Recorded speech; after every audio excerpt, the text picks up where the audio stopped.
I don't give.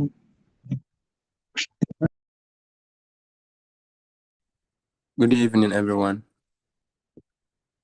My name is Jonathan, and I'm the moderator for today's webinar. Let's kindly mute ourselves if we haven't done so.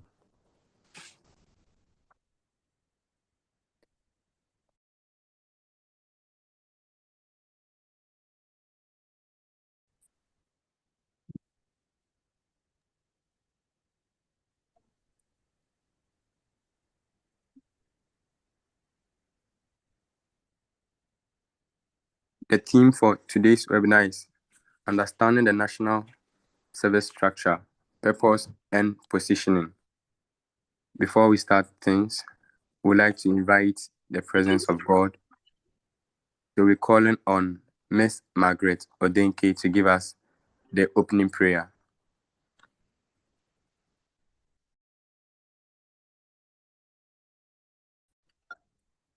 Miss Margaret Please, Odenke. can you hear me? Good Yes. evening. Good evening. Please, can you hear me? Yes, please, we can hear you. Okay. Please, I'm about to pray. Heavenly Father, we thank you for today. We come before you with our grateful hearts. We ask for your guidance and wisdom as we begin this webinar. Please bless the speakers, the organizers, and all the participants. Lord Jesus, we pray that may you fill us with wisdom and understanding. That whatever we learn here, Lord, we are praying that may we not just listen, but may we learn and adapt it. We thank you, Lord, for all that you've done for us. May this webinar be a successful one, Lord Jesus. Thank you so much for everything you've done for us, Father. In Jesus' name, Lord, we pray with thanksgiving. Amen. Amen. Thank you very much, Miss Margaret. You're welcome. Okay, so we move on to invite the newly elected president of the AusIMM Tarkwa Chapter, Mr. Mahmoud Baba Yakubu, to give us the welcome address. Good evening to you all. I would like to welcome you all. Once again to our AusIMM monthly webinar series. This evening, we'll have presentation from 3 distinguished individuals who once served in numerous offices of this chapter.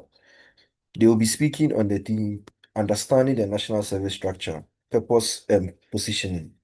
This is a very crucial topic for both our final years, third years, going for industrial attachment, and to all members, irrespective of your year group.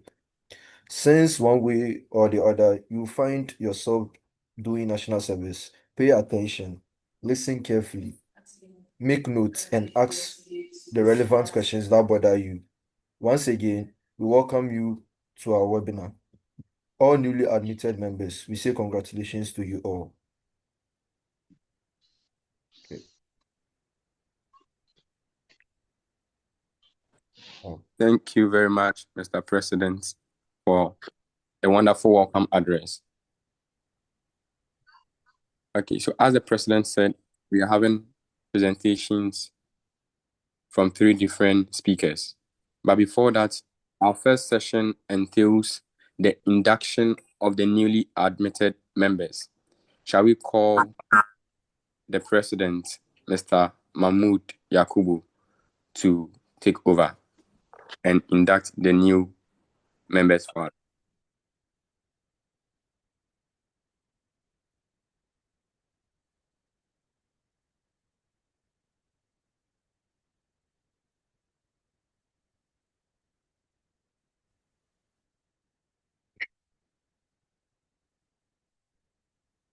Good evening, everyone.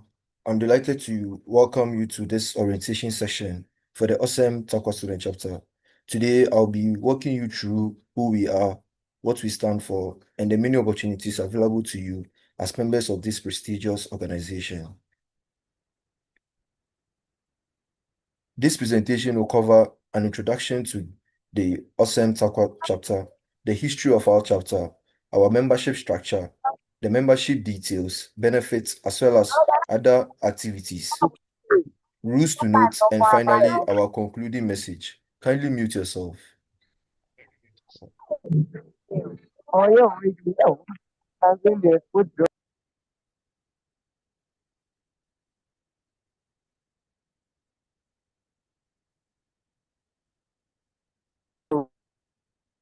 The Australasian Institute of Mining and Metallurgy is a globally recognized body for professionals in the mining and resource sector. Its head office is in Australia and it currently boasts 15 student chapters worldwide.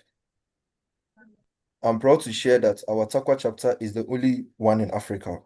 AusIMM provides professional development opportunities that can significantly accelerate your career.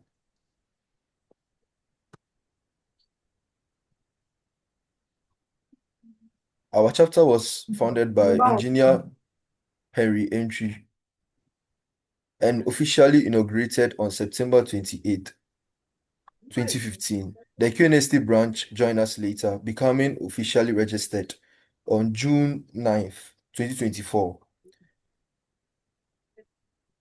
which was recognized by the AusIMM head office in Australia. And both Engineer Henry Entry and Dr. Kwesi Ampofo has been instrumental in sponsoring our students.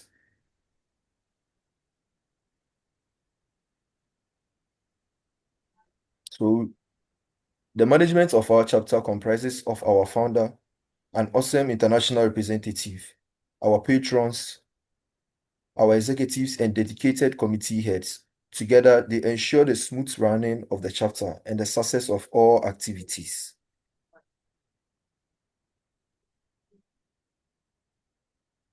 Here is our founder, Engineer Henry Entry, who is a fellow of the Australasian Institute of Mining and Metallurgy and the founder of the AusIMM Tarkwa Student Chapter.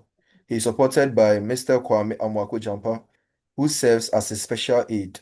Their guidance and support have been key to the chapter's growth.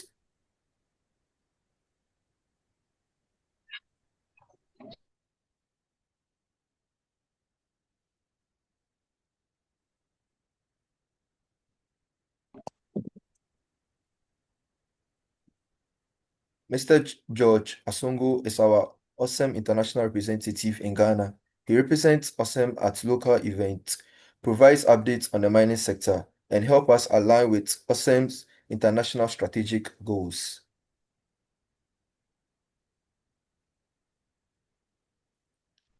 Talking of our patron, the AusIMM UMAT Tarkwa chapter.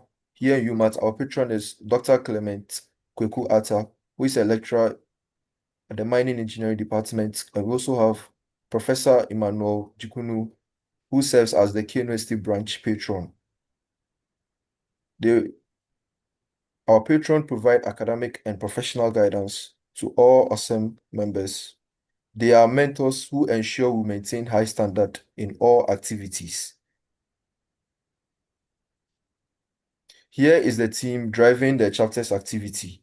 I serve as the president, supported by our vice president, Okoye Banfor Edward, supported by our financial secretary, our PRO, our organizing secretary, as well as campus coordinators from UMAT SRID and KNUST.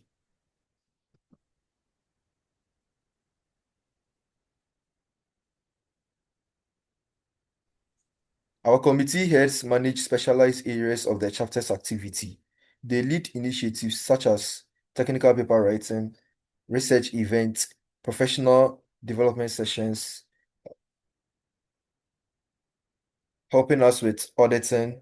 We also have the electoral committee, the editorial board committee, as well as the innovative committee. So this is our committee head for the 2025-2026 academic year.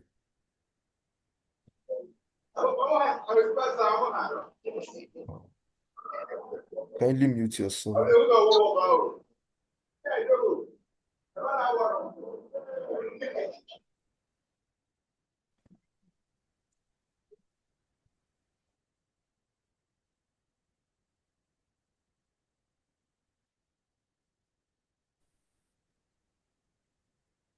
Membership is open to all students in mining and extractive industry.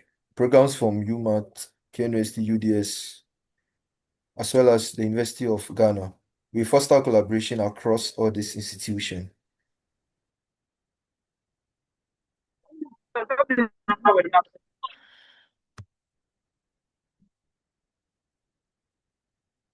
Members enjoy discounts on AusIMM courses and conferences, free access to digital libraries such as the One Mind Library, as well as AusIMM publications. We also get to benefit from mentorship, where we um, connect AusIMM members to industry professionals in their field. Then we also participate in webinars, conferences, as well as field trip. We also have the AusIMM Tarkwa Scholarship, which provides a specific amount of money to two AusIMM members after they've completed a So, set. you can LinkedIn. Then LinkedIn meet say you also. national service, then the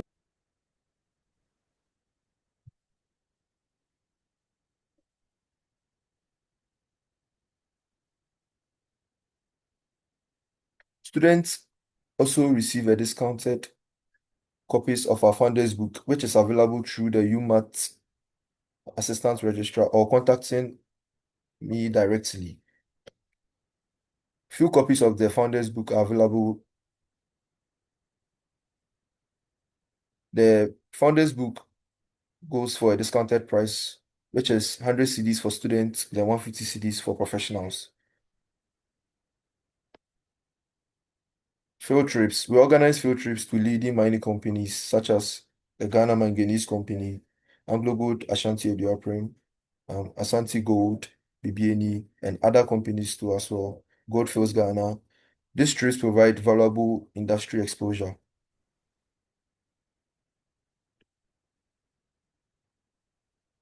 Networking and fun.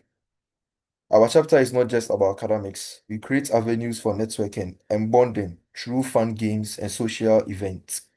These activities help build strong professional and personal connection.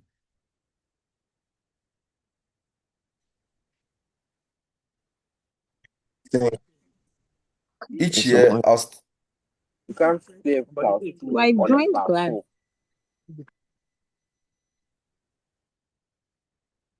Each year, outstanding members are recognized through our chapter scholarships. Here are the 2025 recipients and their winning articles.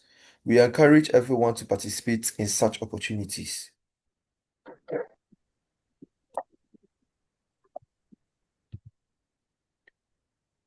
Beyond scholarships and field trips, we engage members through newsletters, commodity price updates, tutorials, awesome nights, our annual conference, the word of the week, the Did You Know, as well as many activities. These activities keep members informed and involved.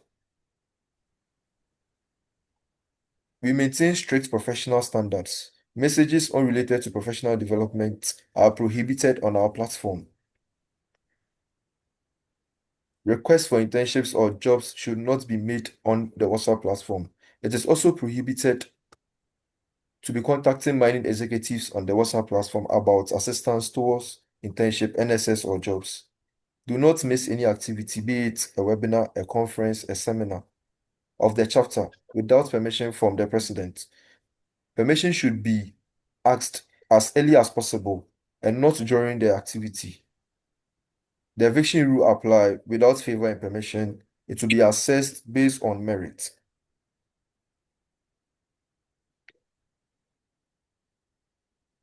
In conclusion, AusIMM as an organization does not place students on internship, national service, or permanent roles. However, we strive to provide our members with valuable connections and opportunities to engage with industry professionals and mentors through our chapter's activities. To maximize your career prospects, we encourage you to leverage your professional network and seek guidance from experienced individuals in your field. On occasion, companies may approach the founder or the mining executives within the chapter for recommendation and preference. And preference is given based on merit and contribution to the chapter, or they will be announced to all members. While there are annual field trips to companies, selection is based on active participation of members. So we encourage every member to be very, very active in all AusIMM activities. A warm welcome to all new members once again and enjoy your stay with us. Thank you very much. Thank you very much, Mr. President, for the induction of the newly admitted members. To go on, we would invite Ms. Mariam Titiaka Ali to give the acceptance speech on behalf of all the newly admitted members. Ms. Mariam Titiaka Ali, kindly mute yourself, please. Let's all mute ourselves, please.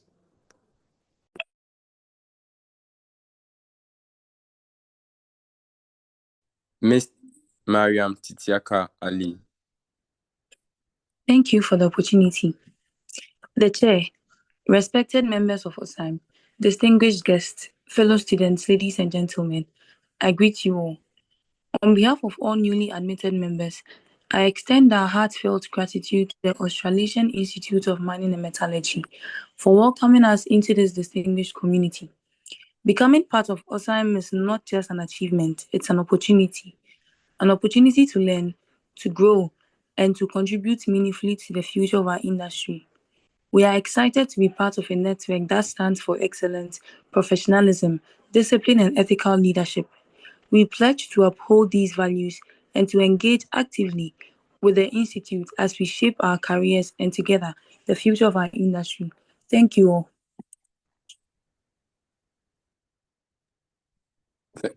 Thank you very much, Ms. Mariam, and thank you all newly admitted members for accepting to follow the rules of the chapter.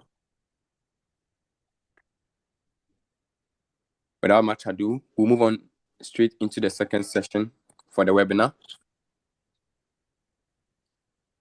We will have the introduction of the chairperson for today's webinar, which is going to be done by Ms. Catherine Dedegazo, a member of the AusIMM Student Chapter from KNUST Obuasi campus. Ms. Catherine Dedegazo. Let's kindly mute ourselves, please.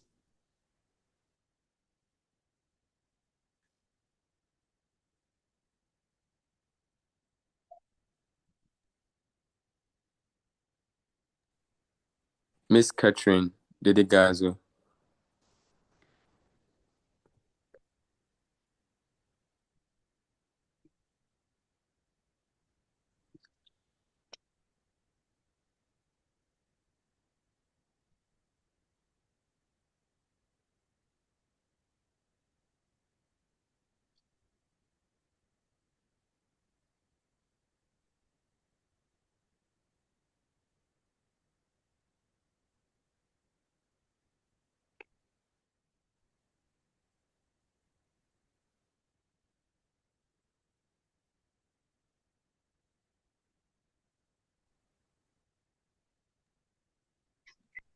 Ms. Catherine, please, can you hear me?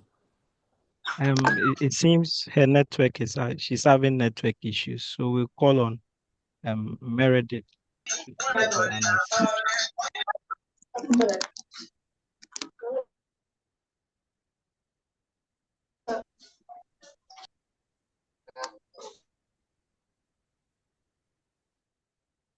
Video stop. Let's kindly mute ourselves, please. Okay. So Dr. Clement Kwekuwata is a lecturer as well as a researcher in the mining engineering department. As a young and strong academic, he lectures courses in explosive and blasting technology, operations research, and computer applications in mining. He has authored several research works that have been published in renowned journals. He's also a husband of one wife and has 2 children. Kindly mute yourselves, please. Yeah.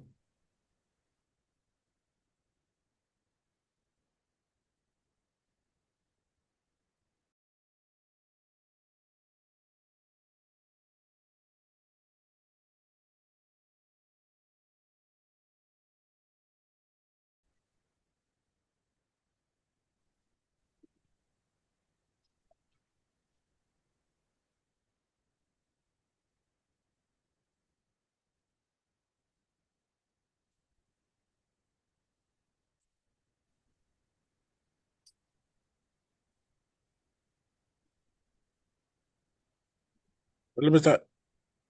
Yakubu. So, Yeah, I'm muted. I don't know whether I can go ahead.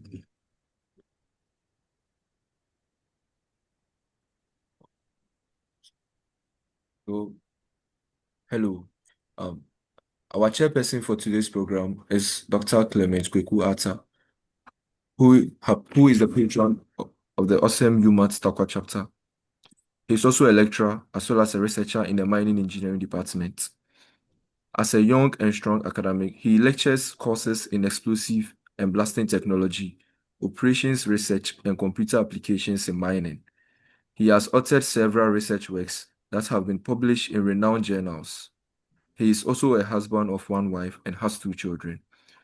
Ladies and gentlemen, this is the chairperson for today's program.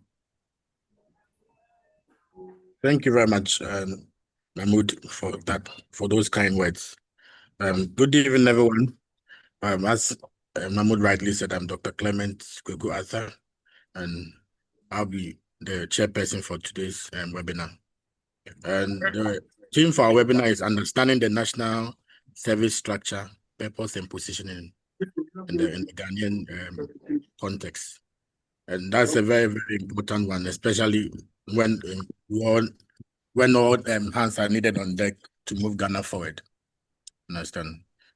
The National Service Scheme has been around for a long time, since 1973. If you do the backdating, if you look at the calculation, been around for 52 years. So every year for 52 years, graduates are enrolled into the scheme to kind of serve the country. So it was created to help Ghanaians to help Ghana grow by placing graduates in areas where their skills are most needed, whether in schools, health centers, government offices, and private sector. So it can cut across, not necessarily only just mining. It cuts across everywhere possible. So, but however, many young people see national service as just a formality. Like, I'm done with school, 1 year national service. Something just to get done after school before the real world begins. But it's more than that, I understand. It's a chance to serve, it's a chance to grow and to make a real difference in our communities. So anytime you have the opportunity, as you be getting the opportunity in your national service, see it as a time to grow. See it as an opportunity to serve and to learn something new. Are you okay? Wherever you find yourself. Sometimes you not like where you are placed, but there's something to learn from wherever you be placed. So please, let's also see that.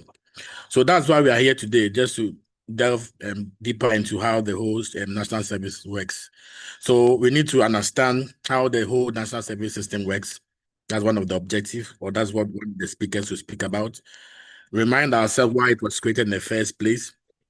Then also think about how it fits into Ghana's bigger picture for national development.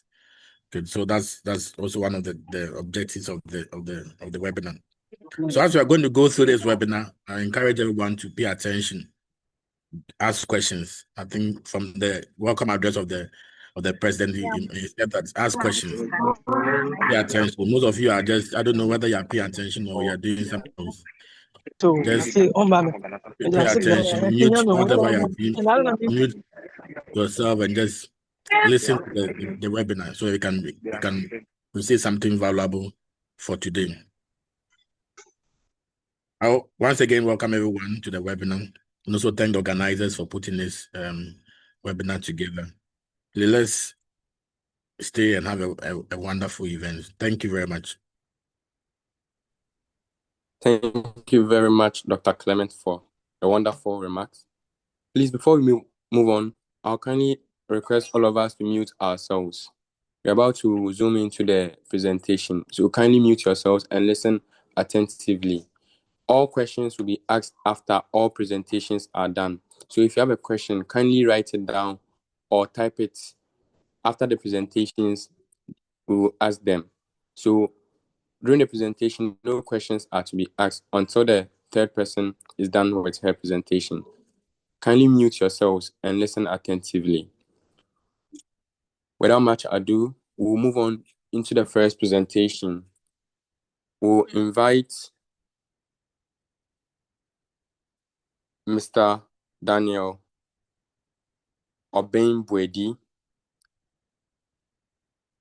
an NSP at Anglogold Ashanti Obuasi mine, and his topic is understanding the NSS and strategic positioning before service. Let's invite Mr. Daniel Obeng Boadi.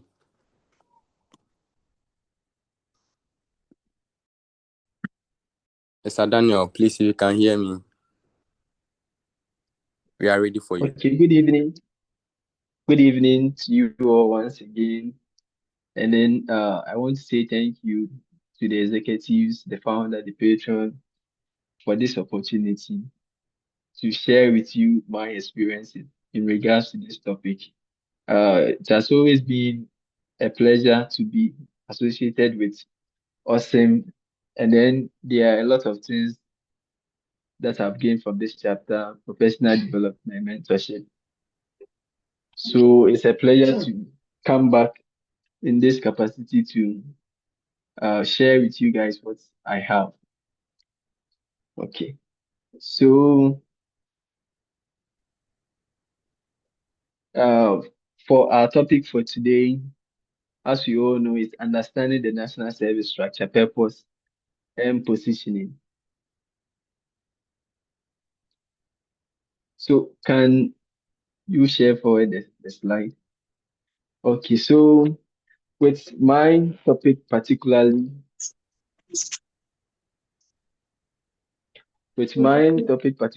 I'll be talking about understanding the NSS and then strategic positioning before the NSS, before you actually undergo the national service process.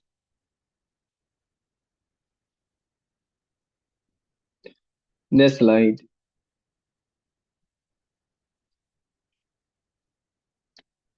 Okay, so here is an overview of the national service scheme. So prior to this, our patron, Dr. Clement, give a brief summary of the NSS.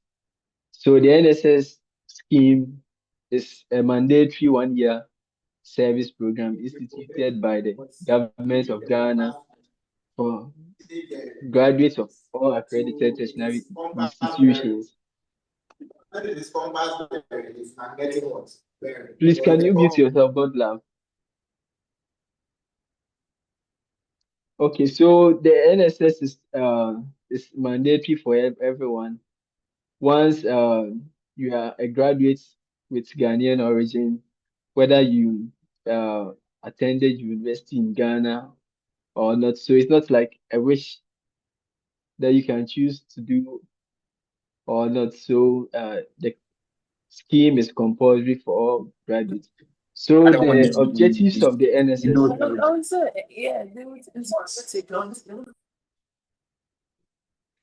The objective of the NSS is to promote national development. To promote national development in the sense that the NSS serves as opportunity for young graduates like us to contribute to the national development, being it through the education sector, the private or the public institutions.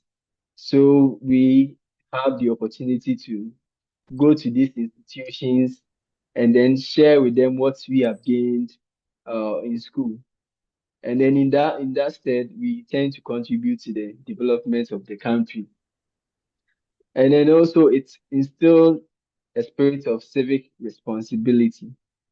This is in the sense that since it's a mandatory program and then you are required to do it, you tend to, in a way, exercise your civic responsibility through you contributing to the national development. And then also a very important aspect is it serves as a bridge between human resource gap in the country. So in some institutions like education sector, maybe some let me say, towns and villages where there are lack of teachers available to teach the pupils there.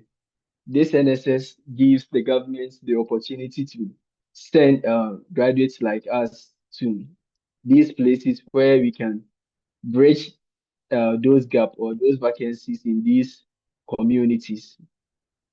And then also the very important aspect is it's enhanced work experience.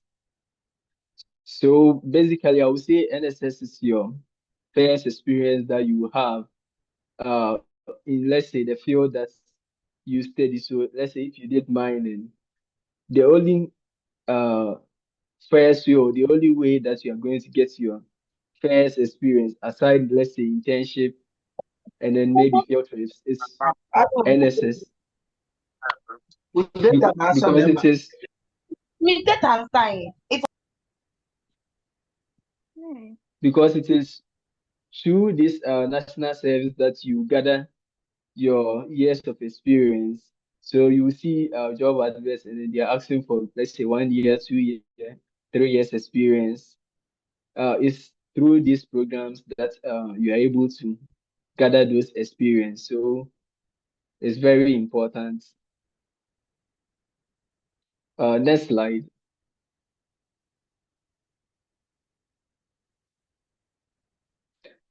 So we come to the overview of the National Service Scheme, which is a continuation of what I already started. So eligibility is to all graduates or tertiary institutions. So tertiary institutions like universities, training schools, nursing training schools, teacher training schools, they all undergo national service. So once you are a tertiary student, you qualify to undergo this national service program. And then also, it extends to foreign trained Ghanaians who intend to work in Ghana. They must also complete this NSS. So, if you have any friend or colleague or sibling who is a Ghanaian but is staying, let's say, abroad and then wants to come back to the country in some years to come to work, then this person is eligible to undertake this training program or scheme. So the deployment sectors, with NSS, you can be deployed to education centers or education sectors, schools, health services, that's hospitals, and then agriculture. There are NSS farms and other agriculture sectors that you can be posted to. Local government agencies like district offices, you can be posted to these agencies. We have security services. And then the last aspect that I would say pertains to us is the private and public sectors, with particular emphasis on the private sector. So the private sector, we have the mining industries. So that's our focus. So with the private sectors, students like us or those of us from engineering background, that's where most of us would want to undertake a national service training. Okay, next slide. So my second topic is strategic mindset before posting. So the first question is why does mindset matters? So mindset matters in a way that before you actually undergo the scheme, you need to have your mindset set in that while you are doing this, what you are looking for, and then how you can get there, and then how to excel when you get there. So the most important thing, as patron said, is NSS is just not an obligation, but it's an opportunity for you to learn something new from what you already know. Because in school, what most of the things that we do are just theory. the practical aspect is just about, let me say, 10%. So don't just take it as an obligation that you are just doing it for 1 year and then that's it. You are good to go. No, it's an opportunity for you to learn. And then I can share with you that there are a lot of things to learn once, let's say, you begin your NSS.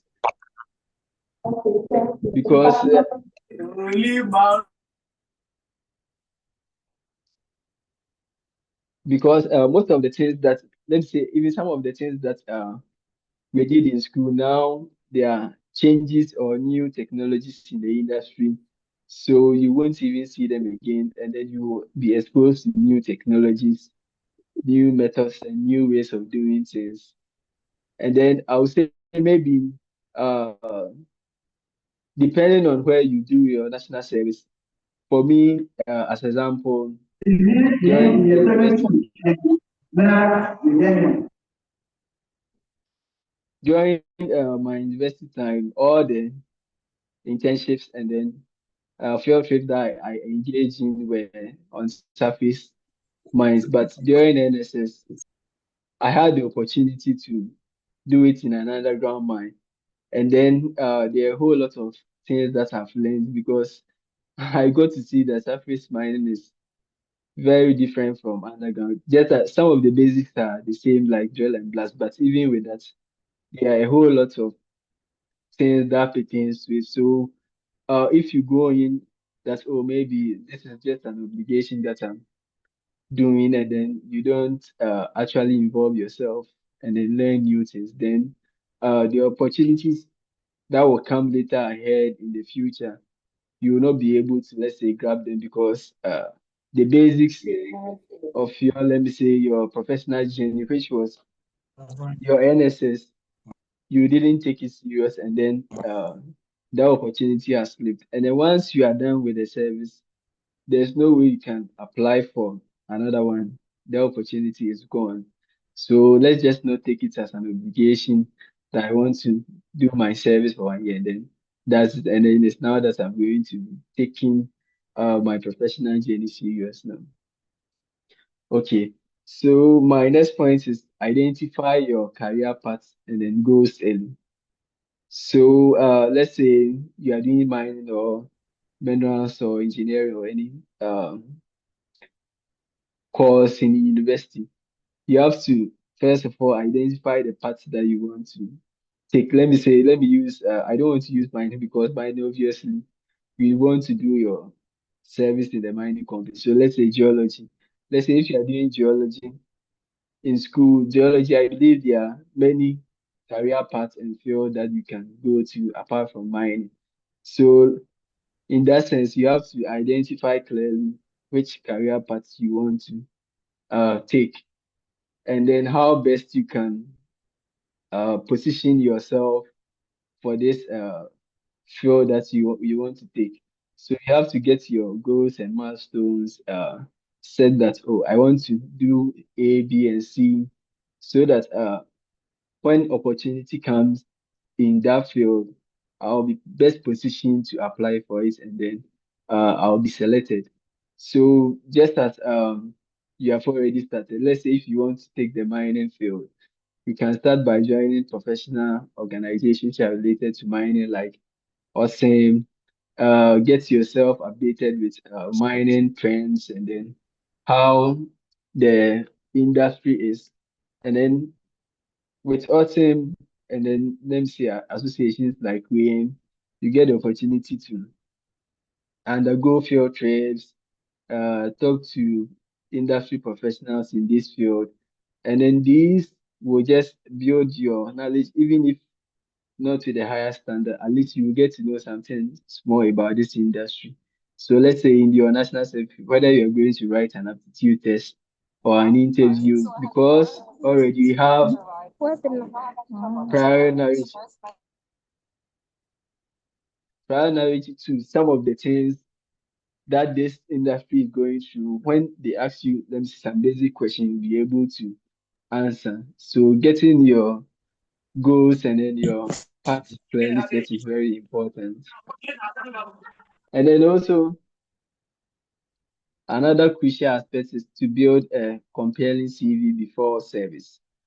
So your CV, after you have defined your career path, your CV must be tailored towards that career path that you want to undertake. Your CV must be tailored towards that career path that you must take. So let's say if you want to go to the mining industry, your CV should capture, let me say, favorite trips that you have gone to these industries, what you learned. Let's say if it's internship that you have undertaken, your CV should capture all the activities that you undertook during your internship. Let me say if you did any project or any contribution to what they were doing there, you clearly state them so that the person reviewing your CV or the HR will know that, oh, this person already has a fair knowledge of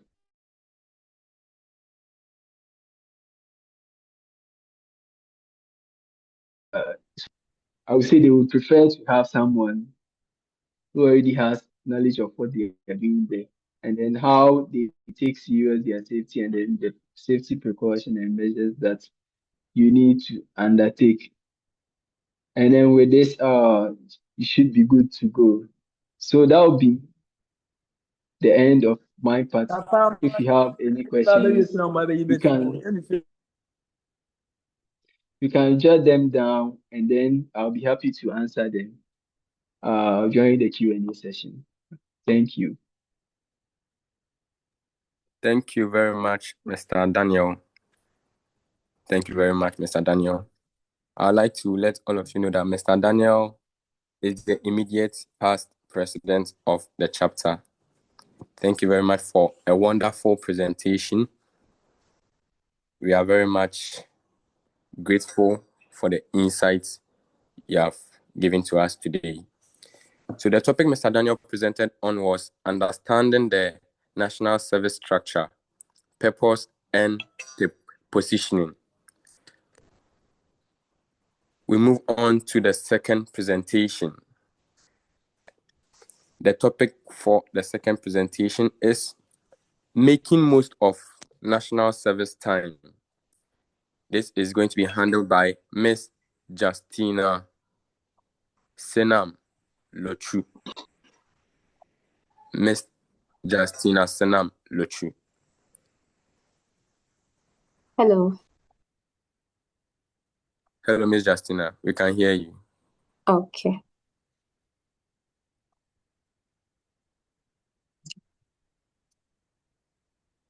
Jonathan, thanks so much for the opportunity.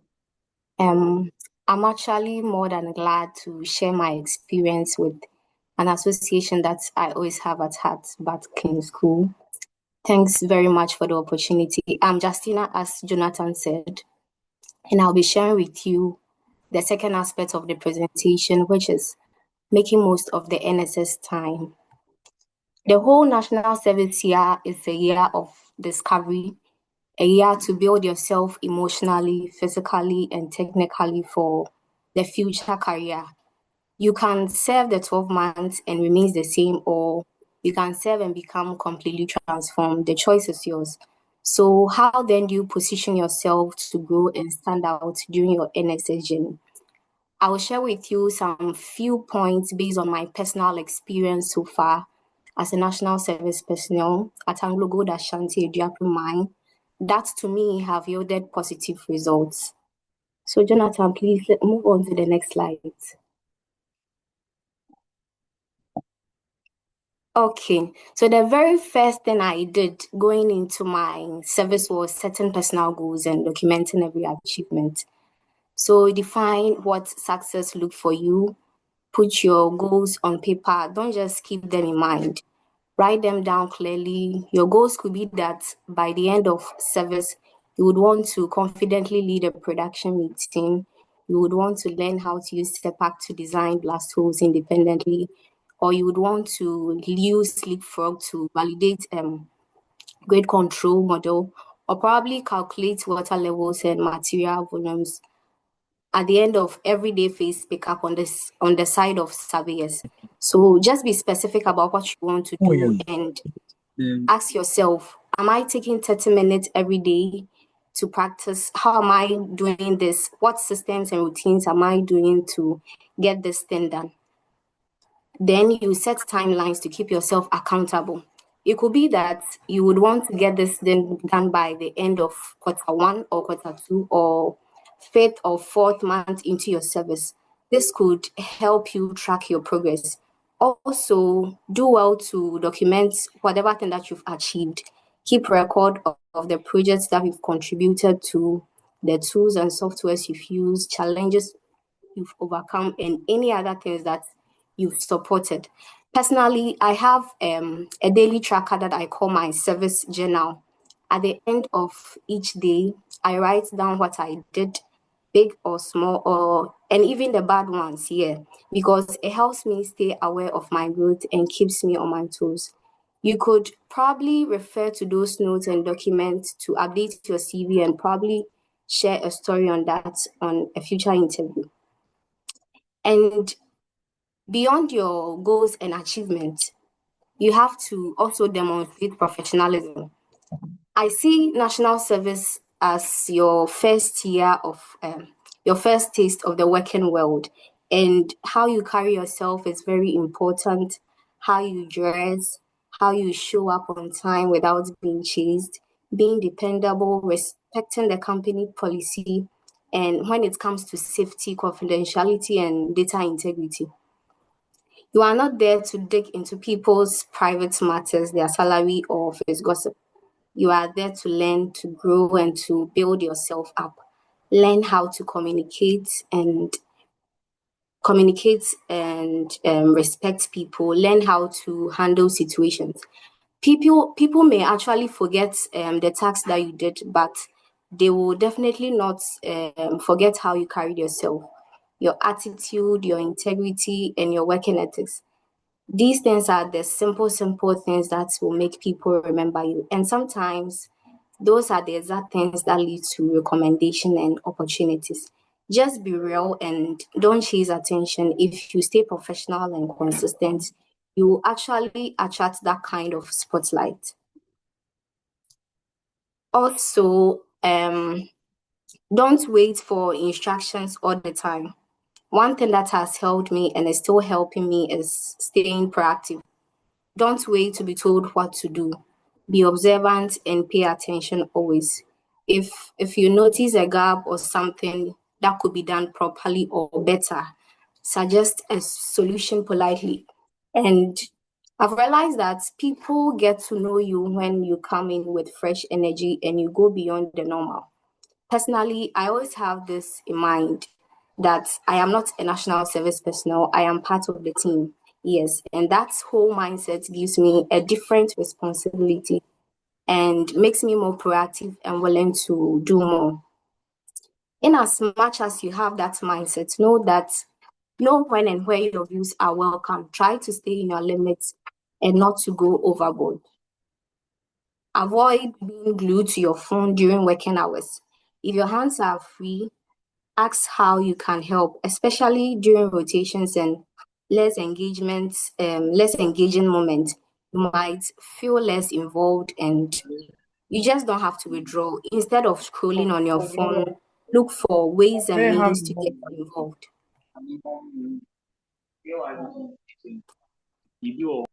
Moving on to point 4, it's not enough to be technically smart, but then you also need the people skills. National service is a chance to build both your hard and soft skills. So your hard skills are the technical side of the job. And one of the best ways to master your technical skill is by actively learning from both your supervisors and the field personnel, the technicians and the operators. These people actually have the skills and knowledge that complement the theories that we've learned in school.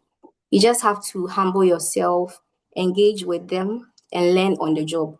Don't just use your title as a graduate engineer to blind you on the values that they have and their experience as well. If there is something that you don't understand, note it down and follow up with your supervisor to understand the engineering and the technical side of it. And also never throw away the classroom knowledge. I mean the basic concepts.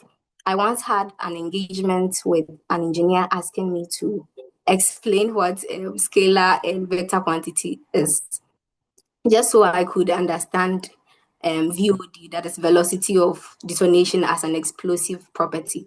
That felt real and easily understanding. You just have to get the fundamentals right, keep your curiosity alive, and always ask why this is done this way and why not the other way.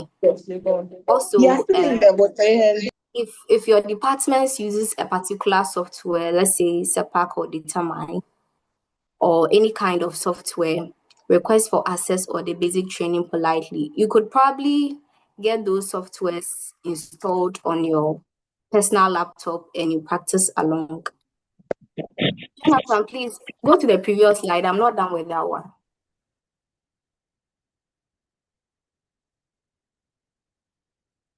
Hello. Okay, let's continue. So on the side of learning the technical side of the job, you also watch closely how things are done. Watch and repeat. Don't just watch once. Try, repeat, and fail. Try until you become confident with whatever thing that you've been assigned to do. Ask to try new things that pushes your limit. You can just say, sir, please, can I try the weekly plan under your supervision today? This automatically changes or challenges your mindset to do more. You also have to develop your soft skills. Yes, that is the people skills. Since my internships and especially my national service year, I've realized that the mining industry is one of the people-focused industry. You can be technically brilliant, but then if you lack the soft skills and the human skills, it's very hard to grow. It takes more than competence to succeed. So therefore, you need to be resilient, adaptable, easy to work with, and stand firm on your guns. I've rotated through several sections on the mine to understand the whole mining value chain. And I must say, every section comes with different personalities. You just have to be able to adapt and relate well with everyone. Learn how to work in a team and how to communicate clearly. Okay. Next slide, Jonathan. Okay. And one thing that I always remind myself is learning doesn't end after graduation. Many of us finish school thinking I'm done, no more books, no more learning. But that mindset limits growth in a way. Just be intentional about your learning. If you are yet to start your service, I will advise you use the months before service, September, August, and October, to prepare yourself adequately. Pick up basic skills in Excel, data analysis, reporting, and communication. Stay updated, read industry trends, and follow professionals. You also have to invest in yourself. Take short courses, whether on Coursera, Udemy, or LinkedIn Learning. Attend webinars. Sometimes I join sessions just because I tell myself, you never know what thing, one thing that you might pick up in this conference or webinar. And most of the times, the good insights I pick up from the conferences and webinars I almost skipped. And most importantly, you have to stay visible during your NSS year. Don't hide yourself behind your desk. And in fact, no one knows the knowledge in your mind unless you speak up. Speak up and come out confidently. Be seen. Come up, ask questions, and engage the team. Contribute during meetings, volunteer when opportunities come up. Let people know that you are there and you are adding value. And while you are serving, also think about what comes after national service. Whether it's a job or a graduate school, plan early. So let's say for jobs, you start applying even before service ends. You set many goals. Say this month, I'm preparing for interview questions. By Friday, I'll reach out.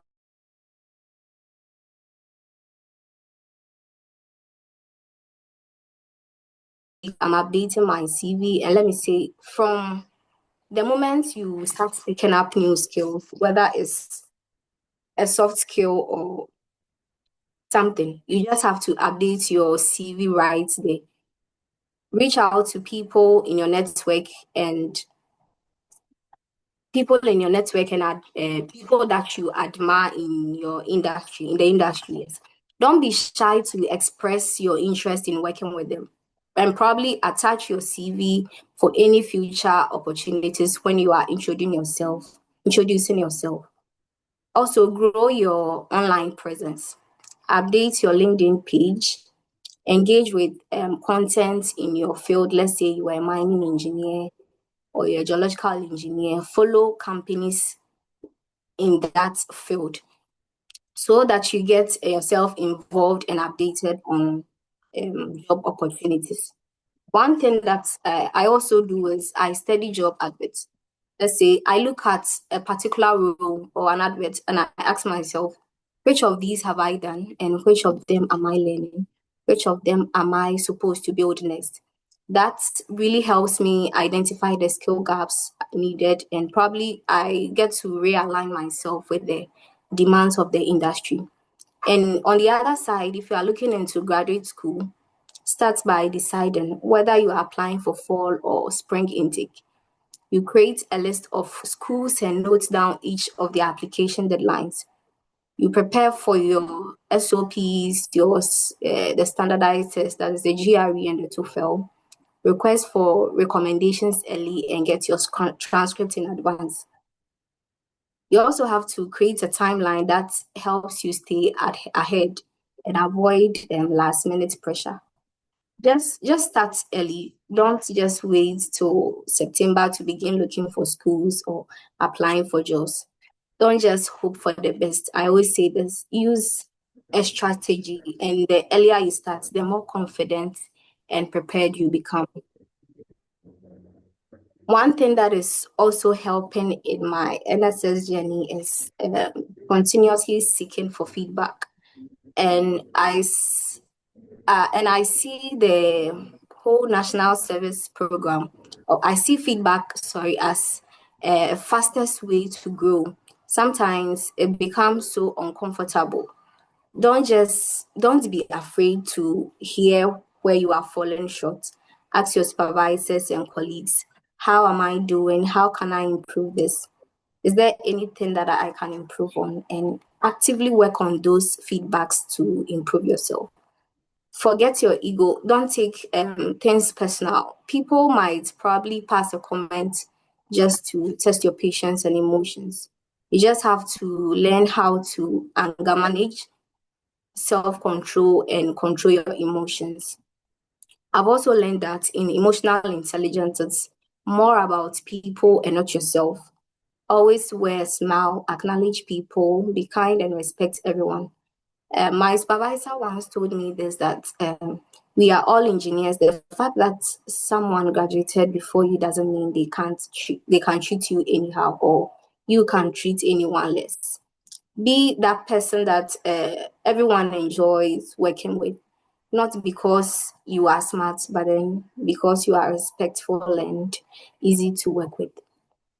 And lastly, don't isolate yourself during your service year. Take advantage of every opportunity to try new things, whether it's joining the company gym, learning a sport, either tennis or golf, or simply showing up for events, meetups, happy hours, and send-off parties.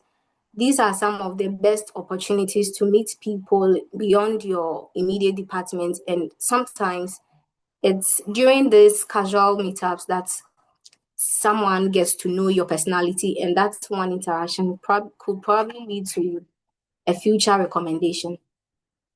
Also, try as much as possible to maintain the relationships that you've created.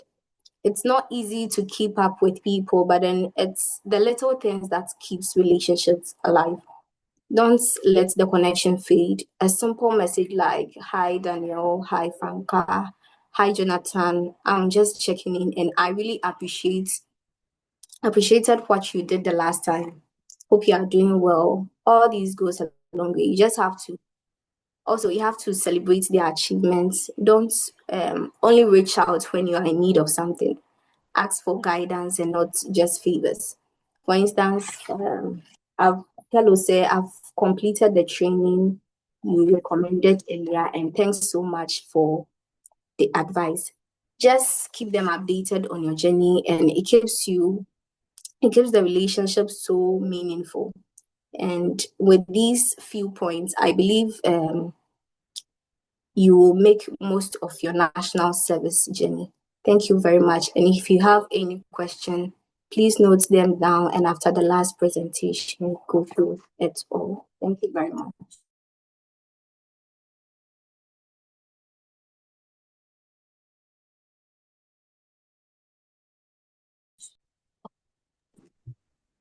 Thank you very much, Ms. Justina.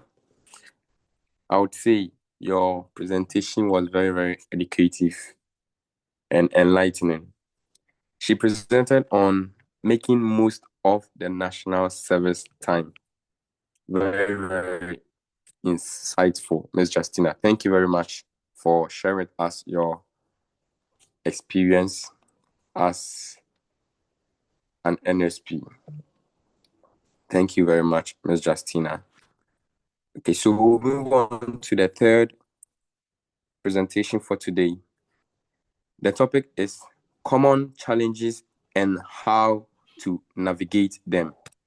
Common challenges and how to navigate them. We call on Ms. Francisca Damoaa Amponsah, an NSP at Adamus Resources Limited. Ms. Francisca, if you can hear me, we are ready for you. Yeah. Hello, everybody. I don't know if I can be heard clearly because of network issues. Ms. So, Francisca, please, we can hear you. thank you. Please, good evening. And thank you, Mr. Moderator. And thank you to Justina and then Daniel for a wonderful presentation as well. I'm just going to touch on the last part of our discussion, which focuses on the common challenges faced during national service. And I know the national service sector does not only focus on the mining industry, but the journey I've decided to take, or the field I'm related in, I'm going to be a bit biased and direct everything towards the mining sector from my perspective. And it's going to be based on the experience I've had through this national service journey. I'm not just going to share the challenges, but I'm also going to share with you some of the ways you can navigate through them. Please, can we move on to the next slide? Yeah. These challenges can differ from place to place, but these 7 points I'm going to present on is mostly common, are the common ones I have identified. And then the first common challenge we may face during our national service journey is being posted to a company we didn't want or being rejected by the companies we prefer. And that is normal because most of the times during school or graduation, we want to work for some specific kind of companies and we may be disappointed at the end. I just want us to know that in reality, disappointment is normal. But here's the thing, that national service is just a chapter of your journey. How you use it really matters more than where you are. So you just have to accept that. Hello, can I be heard? Yes. Yeah. So how to navigate this challenge? When you find yourself there, you just have to embrace adaptability. You just accept where you are and then you become open to learn. And then the second one, it's a behavior. hello. Hello. Please, can I continue? Yeah, we can hear you. Yeah. The second one Please, is let's mute ourselves. Please, let's mute ourselves and pay attention. The Please, second you can one is continue. is to connect with your service personnel on site or other service personnel in different company. So you ask them to share what they've learned with you, because sometimes the connection you make during your service becomes the link to your next employment or your next job. The second point is delayed exposure to core field, which is one of the frustrating challenge most likely everybody will face. Because sometimes when you graduate and you start your service, they introduce you to your department. You just want to dive in and start doing what mine planning does, or start doing what mine engineering is related to. But it's different in reality. You may even start from just typing mails, just printing, just typing reports and all, and it's normal. It doesn't mean that you are not that engineer that you want to be. It's just that you have to start from somewhere to understand certain core things before you can be exposed to the technical stuffs. So what you have to do when you are faced with this challenge is that you have to willingly accept to offer assistance in those simple tasks that you've been asked to do. Just make most of the non-technical tasks to also take advantage of sharpening your soft skills. And then ask questions, because if you ask questions, it shows that you have interest.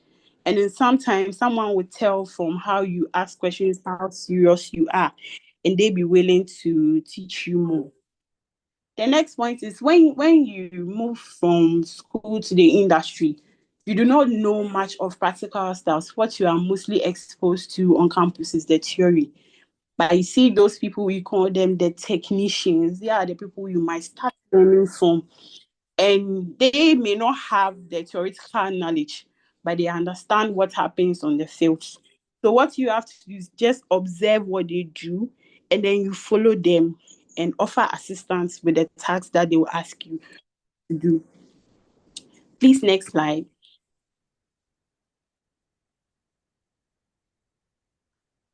Number three is a limited involvement in decision making. Sometimes there are other serious engagements or discussions. Example may be the technical team having their production meetings, or their pre-planning for their weekly plans and monthly plans. You may be there, but they will move around asking so and so for their contributions. But when they get to you as an MSP, they might pass by you. And sometimes it makes you feel as if you are undervalued or you are unnoticed. That's not the situation. Most of these people there are experienced guys, and whatever they are doing is not a joke. So if they do not consider your inputs, doesn't mean that you cannot suggest something. You can, but at that particular moment in time, it's best that you observe and then pay attention and listen to why they are making certain decisions, why they are choosing certain methods for certain approaches. And then the next one is to carry yourself with confidence and humility. When it gets to the point where you know that you can contribute something, you do not become afraid, but you rather speak up, be confident, and then say something humbly. That will help them to know that you are showing interest in whatever that they are doing. And then one last thing is, when you try so hard to impress people, you might turn out not learning anything. You have to focus on learning more than the validation. The fourth challenge is bridging the theory and then the practical or the field work, which is common everywhere among national service personnel. Sometimes what we learn in class is different or a bit far from what's in practice. And then it doesn't mean that the theory is wrong. The theory is correct, just that it considers most ideal cases, but in practical, it factors into what works for us and what needs to be done. For example, I remember when we were in school and then you were learning computer applications in mining one, where we were teaching us the mining softwares and all. I think when they were teaching us example P design, we just digitize anywhere we want. We just start setting our ramps, and then we bench up, we set a beam. But in reality, it's not even like that. It's closer. The theory is closer to what's in practice, but we don't just get up and start benching or putting a beam. And then we don't even just get up designing a pit. We need certain things to help us. But on campus, we're just digitizing in the beginning. But in reality, you even need to follow something, which is a shell coming from your optimization. You know that if you are setting a ramp, you have to check whether you are using a double lane or a single lane, depending on the purpose you want to achieve. You even need your topography, your all block. But in the class, we're just benching and then digitize, which is the same thing, but you don't just get up and do it. So the theory is not far from what in practice, just that in practice, you do not get up and do stuff. So you work and make decisions based on what will help you or what's most suitable with the engineers. So when it happens like that, you do not feel that you do not know anything. You just have to be patient with yourself because it's a process. You are not expected to know everything immediately. You just have to be smart about everything. And then the next one is to ask for demonstrations. You are working with engineers. If they are saying something and you know a different thing or similar thing in the theory, you bring up what you learned in the theory and they will teach you what's in practical, why they are doing that. And then if they can demonstrate these decisions they've taken to you, they will. And then the next one is that you become curious. You keep on learning, to keep yourself updated and always on track. The next slide, please. Point number 5 is teamwork difficulties. You'll be working on shifts, and some of the shifts, the engineers that you'll be with is different from the other shifts the engineers that you meet. So different kinds of people that you'll be working with. As such, it sometimes becomes difficult. And in some cases, you as an NXP, example, you are preparing your production reports and then you need certain itineraries from other stakeholders like the geomatics engineers or the geologists. And then you go to them, you even send a mail and go to them. And then when you go, they will tell you, oh, I will send, you just go and sit down. You wait and they will still not be sending. But here is in the case that if an actual engineer was supposed to go to them to ask for the same itinerary, they will send it very quickly. And that doesn't mean that they do not value you or something. But sometimes it's just with how you may even communicate with them. So when you are even faced with big challenges,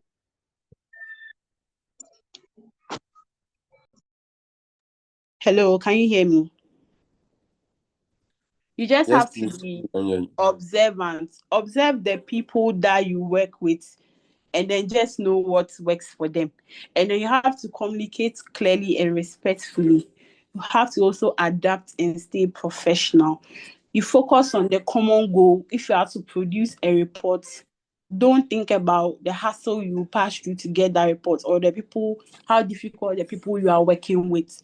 Just focus on you producing that report and ask for feedback to know whether you are doing certain things clearly or maybe there might even be a problem with your communication style. The next challenge is financial constraints. And I know some will be wondering that in the mining sector, the allowances are good and all, so why should I have financial constraints? But the issue here is that sometimes our salaries are regular or the allowances are regular and then decent. You may still struggle financially. The reality is that this may be the first time some of you might be moving very far from their house. As such, you'll be taking care of certain things by yourself, your own utilities, your own food, and then other things, other personal stuff you are supposed to get. And also, it may be some people, their first real income. So sometimes managing it becomes a bit difficult. So how do you navigate this challenge? You have to live modestly and affordably. Please try as much as possible to live within your means. If you want to live lavishly, wait. When the time comes to live lavishly, you can do that. But for the meantime, avoid unnecessary spending. And then you budget wisely. Just tell where your money should go to. If not, your money will go where it wants. And when your money is moving where it wants, it moves very fast. So you have to set aside monies for necessities like food, water, emergencies, and utilities. And then you also have to prioritize savings. Even if it's the little of your allowance you can save every month is very important. For example, like Justina was saying, there are some things that there are some applications and all the exams that you write and all, it's not free. You have to pay for them. So you prepare yourself for certain things too as well. And then please next slide. The last of the challenges, I call it the almighty challenge of all, which is uncertainty about the future, which is the post-national service visa or fear of unemployment. And then everybody will pass through this, especially where you start thinking about whether you'll be maintained, what you have to do for people to recognize you and recommend you after your service and all. So this challenge is really, really difficult. But when it happens, I just want you to be hopeful, prayerful, and positive. That's why it's very necessary you work hard during your national service line so that people can notice and recommend you. You also have to network or connect with professionals for mentorship and others. You also have to research other opportunities, whether it's graduate trainee, whether it's other employment, whether it's school, whatever that you want to do. Just know your career path and know which opportunity to research about. I'll bring my presentation to an end by telling you these three important things you are supposed to note. One is missing out on your dream company during national service. It's not a setback, but a setup for unexpected growth. For the short time I've been in the industry, one thing that I've realized is that engineers move in and out of company. They move from one company to the other, from a different company to another company. So you starting at a particular company doesn't mean you are going to be there forever. A time will come, you move, and somebody will also come there. So don't say that because your service was not given to you in a preferred company, you are not going to work hard, because you might also be moving from that company to a different company. So just make most of your time, learn as much as you can, understand everything, especially every decision that engineers will take concerning anything that brings about the mind life or development of the mind, so that you carry this understanding along. Because if you move to a different company, parameters remains the same. Sometimes the difference in them is just very small, but if you understand the concept, wherever you move to, you are able to work. And then the next is to grow where you are planted. The career will follow, or success will come as a result. The fact that you are in an A company and you have limited access to certain resources doesn't mean that success will not come. Success will come. Just keep working hard. And then lastly, NSS is a learning phase. What matters is your attitude, your adaptivity, and action. Thank you very much for this wonderful attention. Okay, thank you very much, Miss Francisca Amponsah. Thank you very, very much for this wonderful presentation. I would say the final note at the end of the presentation will be very, very helpful to us. Thank you very much. Okay, without much ado, we'll move on straight into the Q&A session. So I believe we all paid attention to their presentations and jotted down our questions. This is the time for the questions and the answers. So if you have any question, kindly put up your hand. I'll call you and you ask your question. If you can also type it in the chat box and I'll read it out. So please, if you have any question, put up your hand.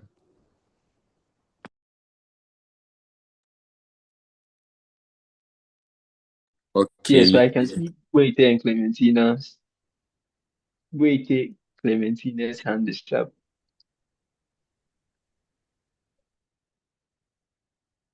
Hello. Hello. Yes, please, my question is to Miss Justina. Please, in your presentation, you made mention of putting yourself out there and then trying to show up. Please, as an NSP, how do you put yourself out there, balancing your theoretical knowledge and then the practical knowledge without coming out or coming off as somebody who is overstepping? And then my next question is, how do you also manage situations where you have noticed a certain pattern that is wrong, say a safety pattern that is being breached? And then as an NSP, you have met people there who are obviously ahead of you. And so if your opinions are not heard, how do you also manage that? Thank you.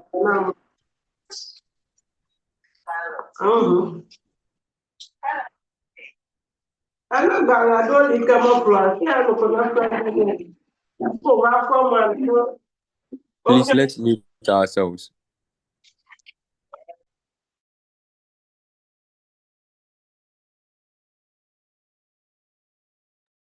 Miss Justina,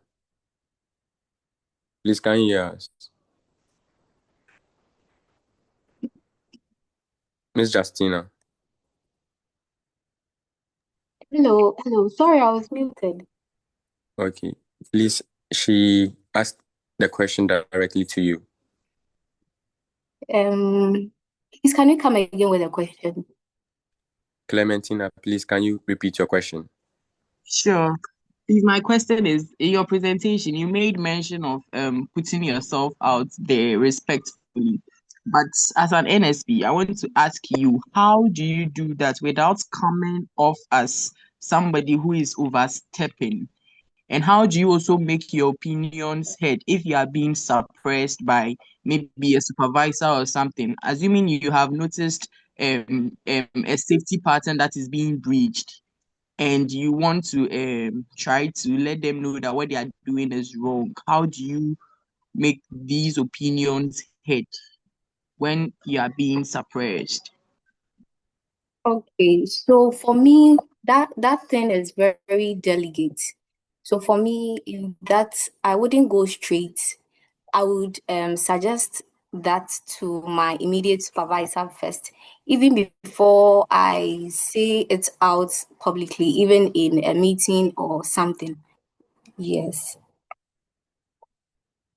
And also with the staying visible and coming out, with the context I mentioned here, you just have to speak up in meetings, share your progress politely, don't hide behind your desk, and volunteer for actions, task. Okay, thank you very much. Yeah, hello. Hello. Yeah, so just something quick to add up. So with the visibility aspect, seeing being visible and then like not, let me say, trying to, like, how you put your, not trying to like overstep or like overstepping in your process of trying to be visible. So I'll give an example. So there was a situation where I was doing my rotation with the geology department, and then uh with them they also sent me to their sailor, which was managed by another contract company. So later on they came there, we are having meeting with them. And then in the meeting they were going around for input, and then they asked me for my input. So with that, you just give your input. Don't put it in your head that maybe you're an NSS person, so you don't have anything to offer. So you make that input, and then based on that, they will actually know that, oh, you are really getting what you are doing, and then they are really interested in what you are doing. And then there was another instance where, let me say, within the first 1 month, I went to the mine planning session. Then at that instance, I was with mining operations, and then for that she did, it was mining we guys we were supposed to lead, but at that particular instance, there were no mining person there except myself. So they asked me whether I would be willing to lead the she day brief, but and then I gave myself out to lead. And then surprisingly, just recently, one of the workers was like, "Oh yeah, Daniel." When they even came fresh, he was the one who led a safety meeting because someone was like, they wanted that, but they wanted someone to lead. But I think the NSS they were not getting anyone. But when the person saw me, he referred to that person that oh, even Daniel in their first at the beginning stage of the NSS, he was able to lead this she day brief. So there are some little things that maybe you think maybe no one has recognized you or seen you, but people are just taking note of you. So just be willing to volunteer and then give yourself out whenever you are asked to. And then also another important thing that you can do is to ask questions because most of the times you go to the field with, let me say, the technicians or in this sense, in my aspect, the operators. So when you come back, maybe you ask an operator a question. So I asked an operator a question that, oh, what really determines you in maybe drilling uphole or downhole? But the person was like, oh, for him, he's just an operator. His job is to just drill. So with this thing, when can go to any of the engineers or even your manager to ask them these questions. And then they will know that, oh, this guy or this girl is really interested in what you are doing. And then in that sense, you are putting yourself out there, right? Okay, so that's my little add up to your Clementina. question. Yes, please. Yeah, I will also add that don't take things personally. Though you have to voice out, but then you have to think, is this the right moment to speak up? Is the timing right? Am I supposed to say what I'm supposed to say here? And is the timing right for me to speak? And also be following up. If you don't go straight to the point telling everyone, but then, as I said earlier, you explain it to your immediate supervisor and you try to follow up privately with him or her just to know if it has been implemented or not. Okay, thank you. Please, I have another question, which is directed to Mr. Obeng. Please, when you were giving your presentation, my network was not really stable, but I heard you talking about adding your experiences, like maybe attachment experiences and all to your CVs. Please, what would you deem as chaff in a CV? Because 2 days ago, I was talking to somebody, and then she's an HR person, and she was like, people add academic excellence and all, like say achievement awards, number of awards taken, and all. In code, some of those things are not necessary. So please, Mr. Obeng, what would you also deem as chaff in a CV? Okay. Okay. So in regards to that, just like I was saying in my presentation, you have to look at, let me say, the role that you are applying for. So whatever you are applying for, make sure that whatever you are putting on your CV is in relation to what you are applying for, right? So let's say if you are applying for maybe an NSS role, or maybe anyway, they will give you the job description and what you are supposed to do. So you study this job description and then you look at what you can offer or how best this description relates to you. Then you tailor your CV according to them. And then sometimes maybe you see someone uh maybe adding maybe the person won maybe perfect gentleman back in SHS or whatever, and then you see the person adding it to the CV. So in that sense, how does that award like really relate to what you're applying for? It doesn't. So in that sense, it become a chat. Maybe you did some teaching after.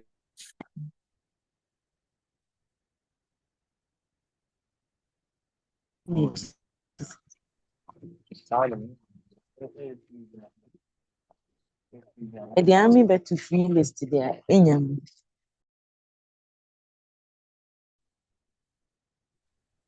Okay, thank you very much, Clementina, for your question. I'll call Christopher Duma Jalil. If you can hear me, please kindly ask your question. Hello. Christopher. Okay. Hello. Please. Good evening. Christopher, hold on. Mr. Daniel. Hello. Oh, sorry. I didn't know my laptop was muted.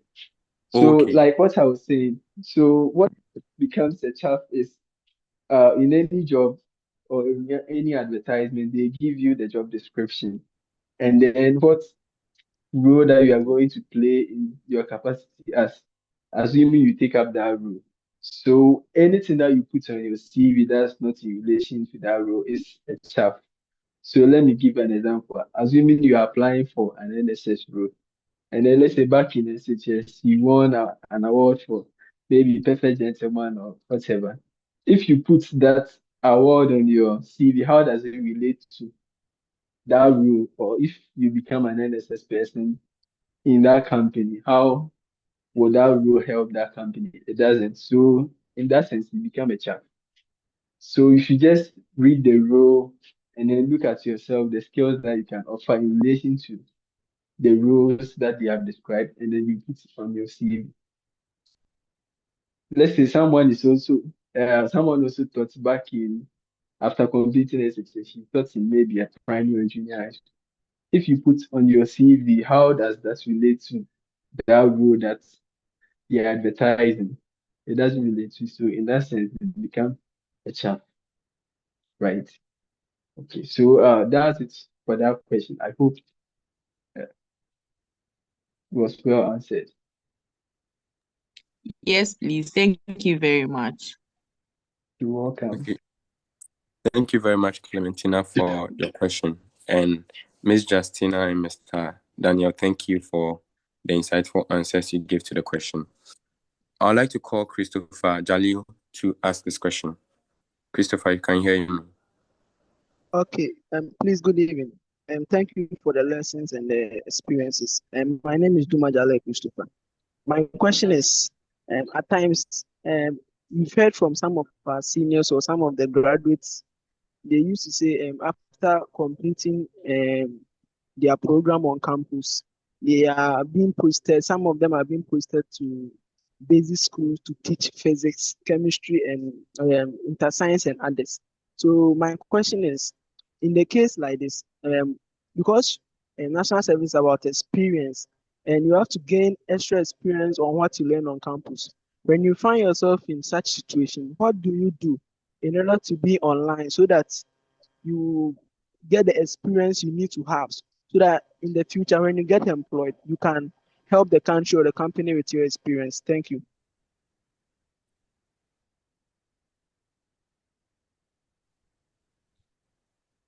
Hello, please, can you be like short with the question, like be specific?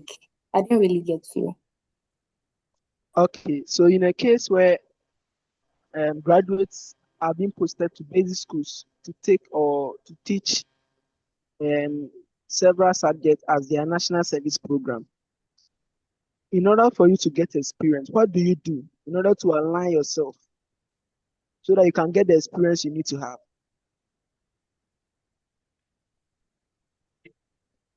I don't know whether you get me, because the physics and the other stuff, they don't give you the experience you need to have. Thank you. Yeah, hello.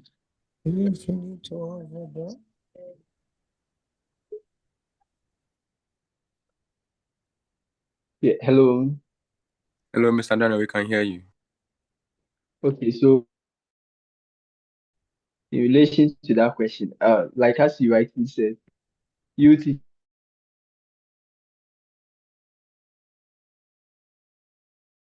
give you the industry experience that you want. So in that sense, what you can do is your fellow colleagues maybe who had the opportunity to work in the mine, you can tap from them what they are learning, and then you can ask them what skills are required of you in the industry so that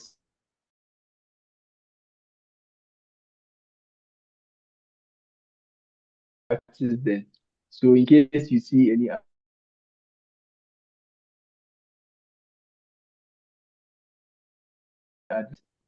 you are proficient in these skills.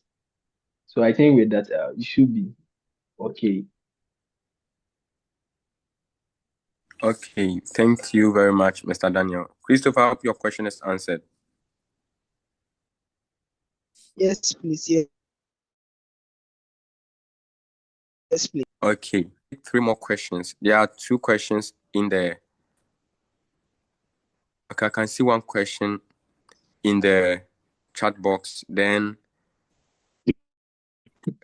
Abdallah Abdulmin will ask his question. After that, Justice will ask his question. Then that will be all for the Q&A session. So Abdallah, please, you can ask your question. Okay. Thank you very much for the presentation. And my question is to Ms. Justina. She made mention of how to work with a team. You should work very diligent with your team. So what if you are in a team such that almost 90% of the team members are not that serious to follow the procedures assigned to you? So do you have to step outside and work alone, or what do you do to work as a team? Thank you very much.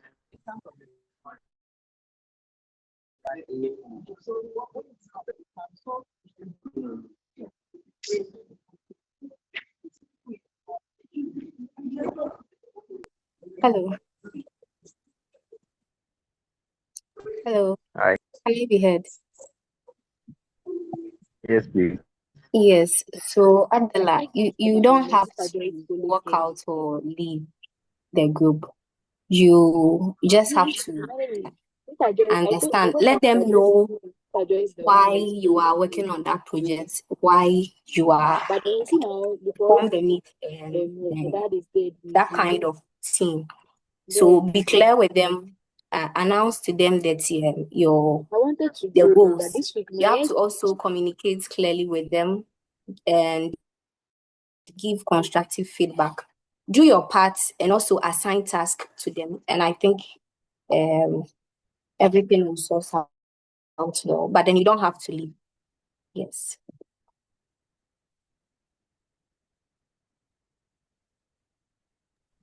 Okay, thank you very much.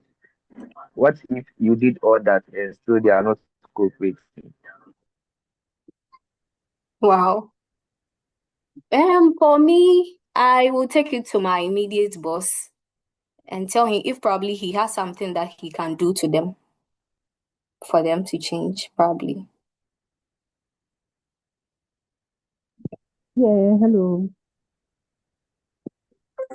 So can I come in with an answer to help Abdul with the question that he asked? Yes, please, Miss Francisca. You can talk. So Abdul, the moment there is a team, you should know that they are all coming from different angles, and not everybody understands how you want them to understand things.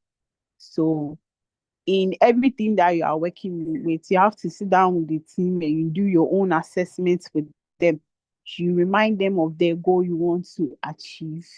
Then you tell them how you are going to move forward, the KPIs you are going to put in place, where the risks will come from, and their impact that is going to have on the particular project that you are going to do. And then I think if you make them understand all these and they still do not put up to help you achieve the goal, if there is a supervisor or any other authority that is supposed to come in, you invite the person in, not to come and backlash or punish them, but to also come and add a voice so that they see how important the project is. And if that is articulated clearly, I know they will come on board.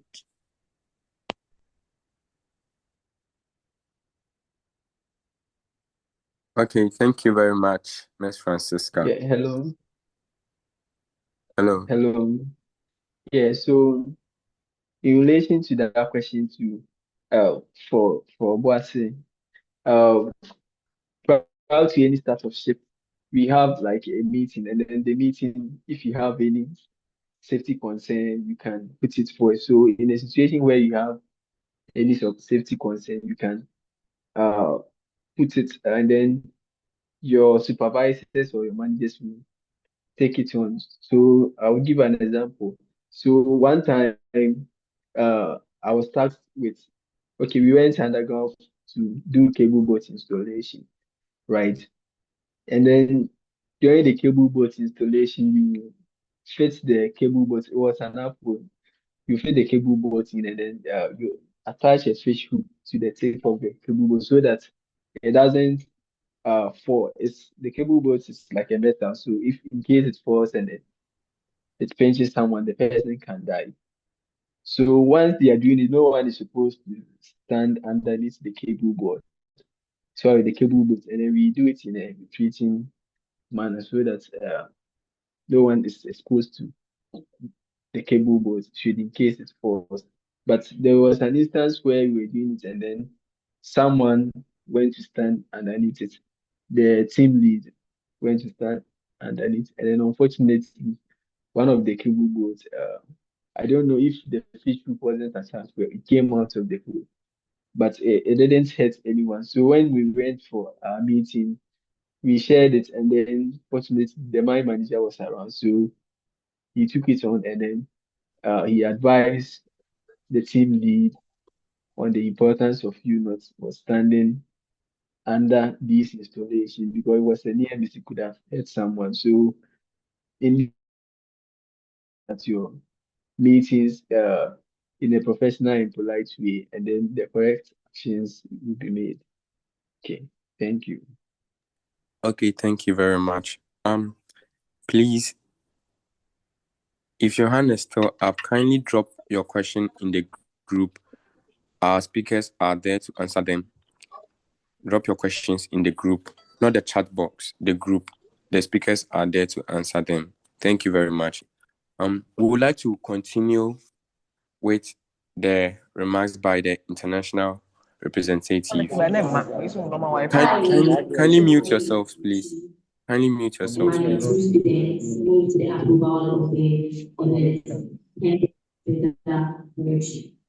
I would like to invite Mr. George Asongo, the international representative for Ghana in the Oscillation Institute of Mining and Metallurgy. Mr. George, please, if you can hear me, we are ready for you.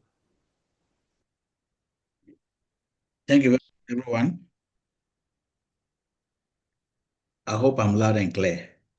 Yes, please, you are.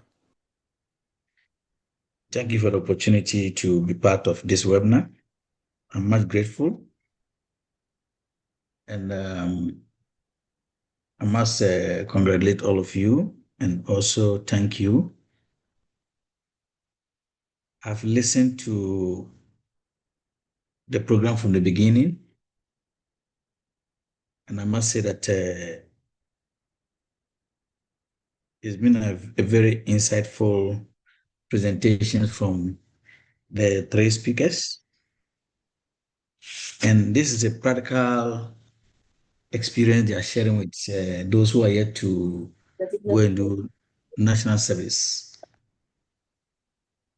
I believe everybody was very attentive and probably picked some few notes out of it so that you can actually strategize yourself, position yourself very well as you are leaving campus to go and start a new life as a national service personnel.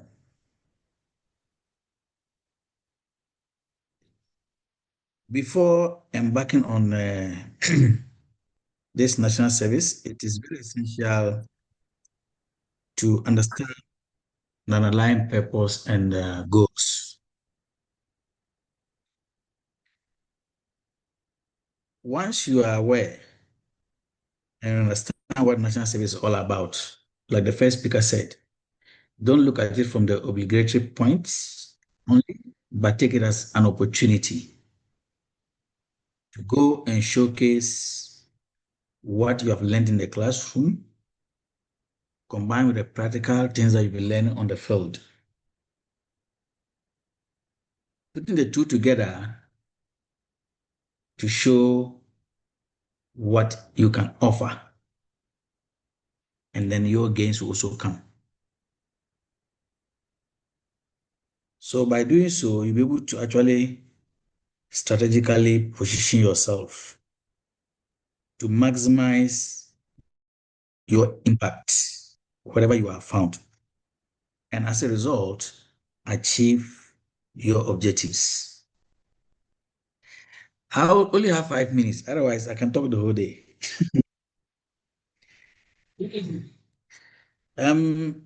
So the second speaker, what I would say is that as a national service personnel, you need to prioritize your task, even though you may be given some program to follow. But during your national service, you should be looking at the opportunities around and to see where you can fit in best. And you have to exhibit that characteristics. You need to be very focused and be proactive in seeking the opportunities for development.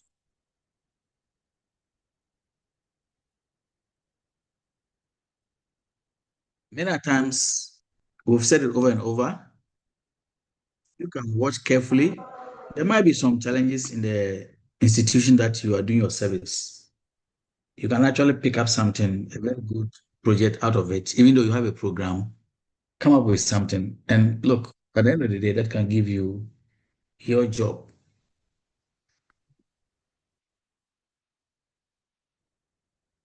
The third speaker debated a whole lot of challenges. They can never be exhausted. It will depend on where you find yourself, the conditions that are there in the situation. Of course, it is good to have an idea that, of course, there are challenges. This one is the one that you want to be posted to the mind and you've been posted to the classroom, like the question that came up. But what I will say is that whatever you lay your hands on, directly or indirectly, make sure you do your best out of it. Just a quick one. I have got some maize. Audit mining. I stand to be corrected. And with the meeting,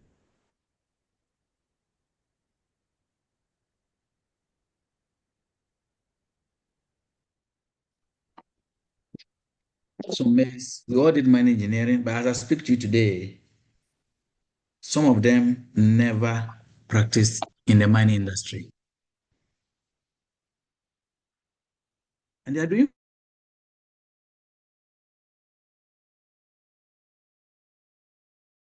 lecturing in computer science outside the country. We've got some of them who have finally found themselves in the financial institutions.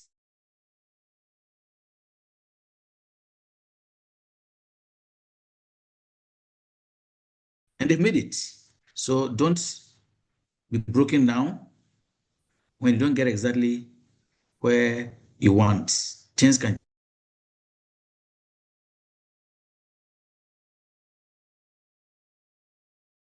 change around. So work around and overcome them. If you do that, definitely, once you're aware of them, the potential obstacles, and having the strategies in place to overcome them, of course, you'll be able to navigate through the challenges effectively and achieve your goals. So once again, I want to thank all the speakers.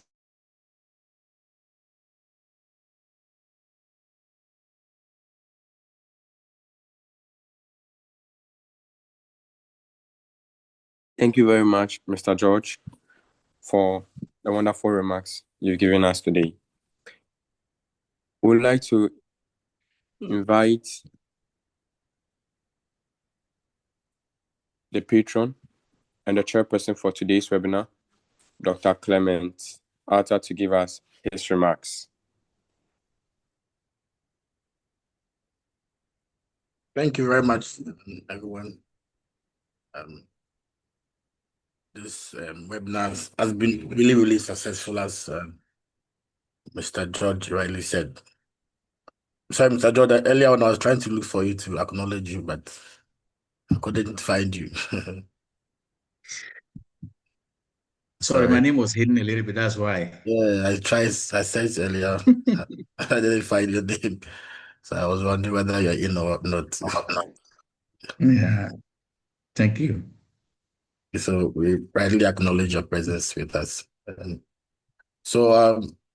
As we come to the end of this important webinar, I want to sincerely thank everyone for making time to join this seminar.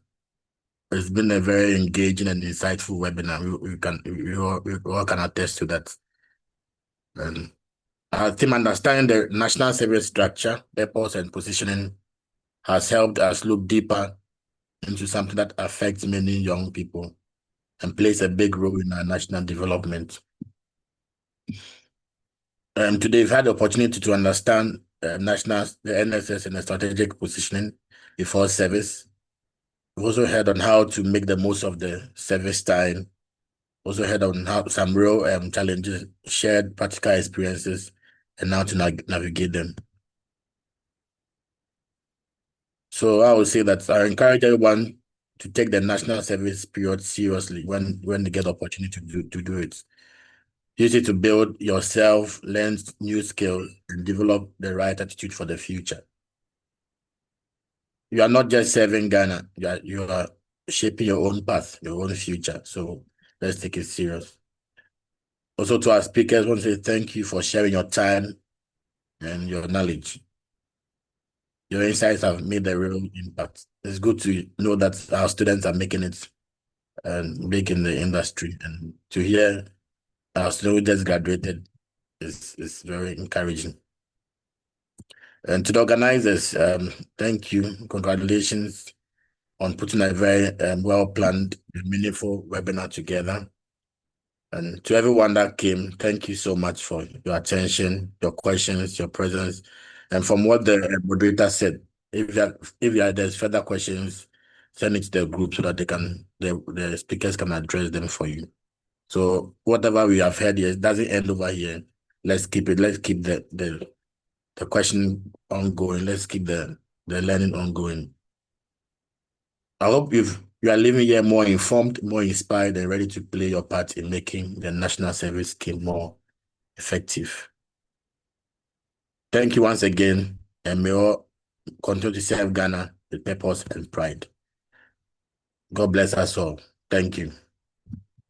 Thank you very much, Dr. Thank Clement. you very much. Please, I would like to call on the Vice President of the chapter, Mr. Edward Okori Bamfo, to give us the vote of thanks. All right, thank you very much. So first of all, we'd like to thank God for such a wonderful day, for such a wonderful gathering, and for such an insightful presentation and learning moment for us. So also want to thank the management of AusIMM Tarkwa Student Chapter, our patron, who served as our chairperson, Dr. Clement Pekuata, and AusIMM International Representative, Mr. George Asungu, also to our founder, Engineer Henry Entry, for their guidance, and also to the president who led the induction process. Also, we want to thank our speakers, Mr. Daniel, Justina, and Francisca, for availing themselves and honoring our invitation to speak to us. In fact, today we are blessed to have these people among us, such resourceful people. And we say we thank them so much for educating us and for giving us this insight, which we would not have gotten if we were not part of AusIMM Tarkwa Student Chapter. To the entire executive body and to the organizers of this program, we say thank you very much. What we would like to say is thank you for joining today. We had our participants to a point we were having 210 people participating, but in the latter end, most of us dropped out. I believe there are network issues. Thank you all for coming and thank you for joining, for your questions and for your time. We say thank you very much and may God bless you all. Continue to participate in our webinars, which is our monthly webinars that we'll be having. And we believe that through that, the professional development will be achieved by the end of the year. Thank you very much and have a nice evening. Thank you. Thank you too. Thank you. What for something?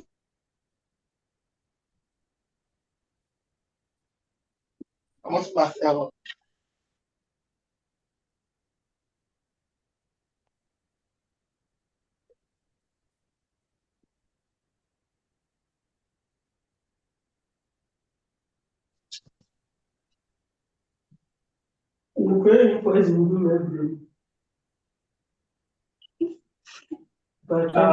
What's the name? Oh, yeah, so you put first. Now, what's it? But the local basics, yeah, okay.